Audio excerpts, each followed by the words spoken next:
Halo semua, terima kasih sudah berkunjung ke channel Resep Rongpolo.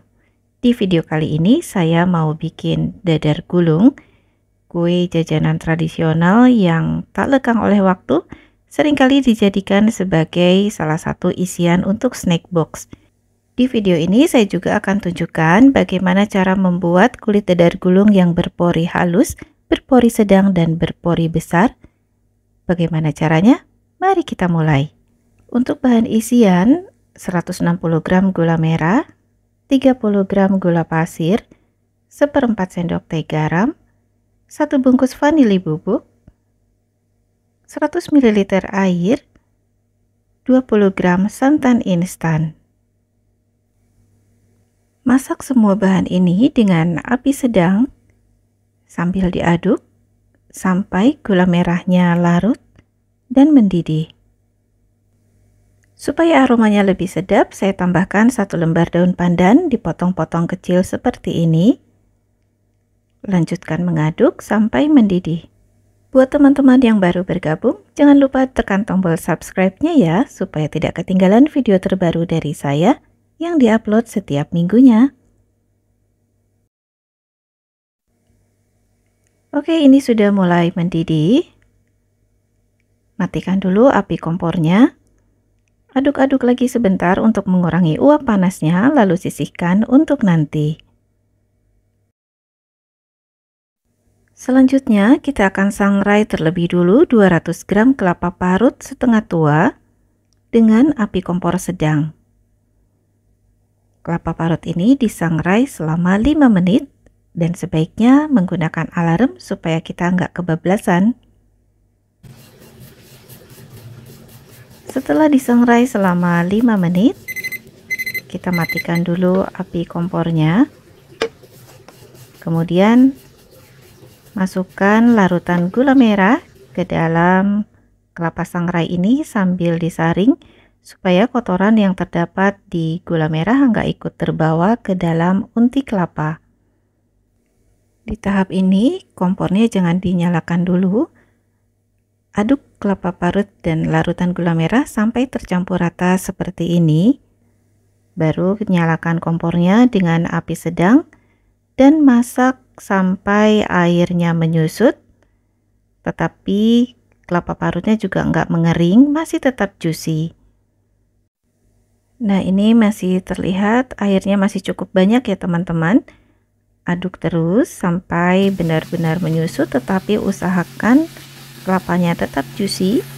Selama membuat utik kelapa ini harus selalu diaduk supaya kelapanya enggak gosong. Dan ini airnya sudah mulai menyusut. Aduk terus.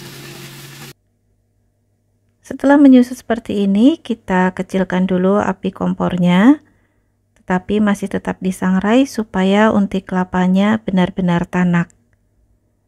Untuk membuat unti kelapa gula merah ini boleh menggunakan gula merah seluruhnya atau boleh juga dicampur dengan sedikit tambahan gula pasir seperti yang saya buat. Nah, hasilnya seperti ini ya teman-teman. Airnya sudah menyusut, unti kelapanya tetap juicy dan lembab. Aduk-aduk lagi sebentar lagi. Nah, sekarang saya matikan kompornya. Aduk lagi sampai uapnya berkurang, baru kemudian dituang ke dalam wadah, lalu dinginkan dalam suhu ruang. Setelah dingin baru bisa digunakan. Sambil menunggu, kita siapkan bahan kulitnya, 600 ml air matang, kemudian 65 ml santan instan. Untuk membuat dadar gulung ini sebaiknya kita gunakan air matang ya. Kemudian 1/4 sendok teh garam, 1 sendok teh pasta pandan atau sesuai selera. Lalu saya tambahkan juga 8 tetes pewarna hijau tua. Nanti kalau kurang bisa ditambah. Aduk sampai tercampur rata. Nah, ini menurut saya warnanya masih kurang hijau, jadi saya tambahkan lagi 2 tetes pewarna hijau tua. Jadi kalau untuk pewarna ini bebas aja ya teman-teman, sesuai dengan warna yang diinginkan. Selanjutnya masukkan 1 butir telur utuh suhu ruang. Aduk lagi sampai tercampur rata. Sekarang kita siapkan bahan kering, 250 gram tepung serbaguna, 2 sendok makan tepung tapioka, 1/8 sendok teh baking powder. Aduk sampai tercampur rata. Kemudian tuang larutan santan secara bertahap sambil diaduk. Tujuannya supaya tepung dan larutan santan mudah tercampur dengan baik. Video ini memang full durasi ya teman-teman. Saya sarankan tonton sampai selesai, jangan di skip karena ada beberapa tips khususnya bagaimana kita bisa menghasilkan kulit dadar gulung antara yang berpori halus, berpori sedang, kemudian berpori besar, disesuaikan dengan selera. Kalau warna hijaunya ingin lebih cerah, bisa ditambahkan 1-2 tetes pewarna kuning.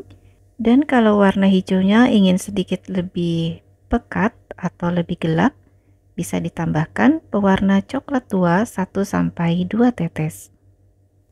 Oke, semua larutan santan sudah dituang.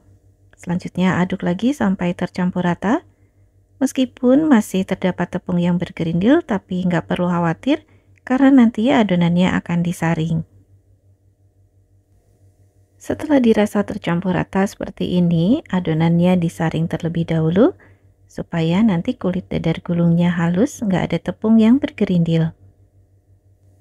Adonan menurut saya wajib disaring ya teman-teman. Kalau kita coba-coba tanpa disaring, nanti hasil kulitnya kurang halus dan akan selalu terdapat tepung yang bergerindil. Setelah adonan selesai disaring, aduk-aduk lagi sebentar sampai benar-benar tercampur. Kemudian diamkan sekitar 10-15 menit sampai siap digunakan. Yang pertama kita akan buat kulit dadar gulung dengan berpori halus. Panaskan wajan tanpa dioles minyak. Adonan kita aduk dulu sebelum dituang. Setelah wajan panas, angkat sedikit dari atas kompor. Tuang 1 sendok sayur adonan atau sekitar 50-60 gram. Kemudian wajan digoyang seperti ini sampai adonannya merata di dalam wajan. Panggang di atas kompor sampai matang. Nah, ini kita buat yang berpori halus dulu ya. Hasilnya seperti ini.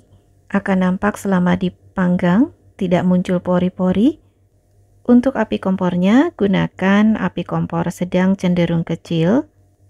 Tanda bahwa adonan sudah matang, bagian pinggirnya akan mengelupas sendiri seperti ini. Kemudian saat digoyang, adonannya bisa bergeser. Seperti ini ya teman-teman. Ini tanda sudah matang. Tuang ke dalam wadah. Kita ulang sekali lagi, wajannya tanpa dioles dengan minyak. Panaskan, setelah panas angkat sedikit dari atas kompor, tuang adonan, kemudian diputar-putar seperti ini supaya adonannya merata di dalam wajan. Panggang sampai matang dengan api kompor sedang cenderung kecil. Karena wajannya tidak dioles pakai minyak, maka pastikan gunakan wajan anti lengket dengan kualitas yang baik. Bagian tepi adonan sudah terkelupas dari wajan, tandanya sudah matang dan bisa digoyang atau digeser seperti ini. Tuang ke dalam wadah bisa dengan cara seperti ini. Nah, hasilnya seperti ini ya teman-teman. Kulit dadar gulung berpori halus. Meskipun kulit dadar gulung ini ditumpuk satu sama lain, tapi nggak lengket ya teman-teman. Teksturnya lembut dan lentur, tetapi kita tetap harus hati-hati supaya tidak robek. Sekarang kulit dadar gulung yang berpori sedang. Oles wajan dengan minyak tipis-tipis aja. Tunggu sampai panas. Setelah panas, angkat sedikit dari atas kompor, tuang adonan, kemudian diputar seperti ini supaya adonannya merata di dalam wajan. Panggang di atas kompor dengan api sedang cenderung kecil. Nah, ini sudah mulai terlihat pori-porinya berukuran sedang. Kalau ada yang berlubang bisa ditutup dengan adonan lainnya. Tunggu sampai matang. Setelah bagian pinggirnya terkelupas sendiri, Tandanya kulit dadar gulung sudah matang. Kalau digoyang bisa bergeser seperti ini. Tuang ke dalam wadah. Kita ulang sekali lagi, panaskan wajan, oles dengan minyak goreng tipis-tipis aja. Kalau sudah panas, angkat sedikit dari atas kompor, tuang adonan, ratakan adonan ke seluruh permukaan wajan. Kemudian panggang di atas kompor dengan api sedang cenderung kecil sampai matang. Kalau ada lubang, bisa ditutup dengan adonan lainnya. Tunggu sampai matang. Setelah bagian tepinya terkelupas, maka tandanya kulit dadar gulung sudah siap untuk diangkat. Nah, seperti ini ya teman-teman. Kalau saat dituang ke dalam wadah sedikit terlipat itu nggak apa-apa. Nanti kalau sudah hangat bisa diratakan kembali seperti ini. Ini hasilnya kulit dadar gulung yang berpori sedang. Meskipun ditumpuk nggak lengket satu sama lain, hasilnya seperti ini ya. Teksturnya tetap lentur dan lembut. Sekarang kita lanjutkan cara yang ketiga, kulit dadar gulung berpori besar. Panaskan wajan, kemudian oles dengan minyak sedikit lebih banyak dibanding yang tadi. Nah, teman-teman bisa lihat ini minyaknya sedikit lebih banyak, ada butiran-butiran minyak. Panaskan lagi, kemudian setelah panas angkat sedikit dari atas kompor. Tuang adonan. Kemudian ratakan dengan cara digoyang seperti ini sampai merata di permukaan wajan. Nah, ini sudah mulai terlihat pori-porinya sedikit lebih besar dibanding sebelumnya. Kalau ada lubang bisa ditutup dengan adonan lainnya. Panggang sampai matang. Salah satu tanda sudah matang, bagian pinggirnya akan terkelupas dengan sendirinya dari wajan. Seperti ini. Dan kalau digoyang sudah bisa bergeser seperti ini. Tuang ke dalam wadah, kemudian kita lanjutkan proses berikutnya. Kita ulang sekali lagi ya teman-teman, panaskan wajan, kemudian oles dengan minyak sedikit lebih banyak dibanding untuk membuat kulit yang berpori sedang. Jadi ini banyak banget minyaknya, terlihat ada butiran-butiran di permukaan wajan seperti ini. Kemudian panaskan lagi wajannya. Kalau sudah panas, angkat sedikit dari atas wajan, tuang adonan, kemudian diputar sehingga adonannya tersebar merata di dalam wajan. Panggang sampai matang dengan api kompor sedang cenderung kecil. Kalau ada yang berlubang bisa ditutup dengan adonan lainnya. Saya akan perlihatkan adonan kalau belum matang. Jika digoyang tidak akan bergeser seperti ini. Berbeda halnya dengan adonan yang sudah matang, kalau wajannya digoyang akan bergeser seperti ini. Tuang ke dalam wadah, lanjutkan memanggang kulit dadar gulung sampai selesai, dan ini hasilnya teman-teman, kulit dadar gulung berpori besar, meskipun ditumpuk, tapi tidak lengket satu sama lain. Hasilnya seperti ini ya teman-teman, tetap lentur dan lembut. Sesuaikan saja dengan selera, mau pilih yang mana. Setelah semuanya selesai, kita siap untuk mengisi kulit dadar gulung dengan unti kelapa yang sudah kita masak tadi. Kulit dadar gulung yang berpori diletakkan di bagian bawah seperti ini. Letakkan unti kelapa gula merah secukupnya di bagian pinggir seperti ini. Lipat sisi kanan. Kemudian lipat juga ke arah dalam sisi kiri, lalu gulung secara perlahan dan hati-hati supaya kulit dadar gulungnya nggak robek. Setelah digulung, hasilnya seperti ini ya teman-teman, kulit dadar gulung berpori halus. Sekarang kita lanjutkan ke dadar gulung yang berpori sedang. Permukaan yang berpori diletakkan di bagian bawah seperti ini. Kemudian letakkan unti kelapa gula merah di bagian pinggir, lipat kedua sisinya, lalu gulung seperti ini dengan perlahan dan hati-hati supaya nggak robek. Nah, ini dia hasilnya, dadar gulung dengan berpori sedang. Kita lanjut berikutnya, kulit dadar gulung yang berpori besar seperti ini. Letakkan bagian yang berpori di bagian bawah, kemudian isi dengan unti kelapa gula merah secukupnya, lipat kedua sisinya ke arah dalam, gulung dengan perlahan dan hati-hati supaya enggak robek. Oke, ini dia hasilnya, dadar gulung dengan kulit berpori besar. Bagaimana teman-teman? Mudah bukan? Sekarang kita lihat perbandingannya. Ini adalah kulit dadar gulung yang berpori halus, kemudian berpori sedang, dan berpori besar. Silakan teman-teman pilih lebih suka yang mana. Supaya permukaannya nggak kering, dadar gulung bisa dikemas menggunakan plastik OPP dengan seal seperti ini, jadi hasilnya juga lebih rapi.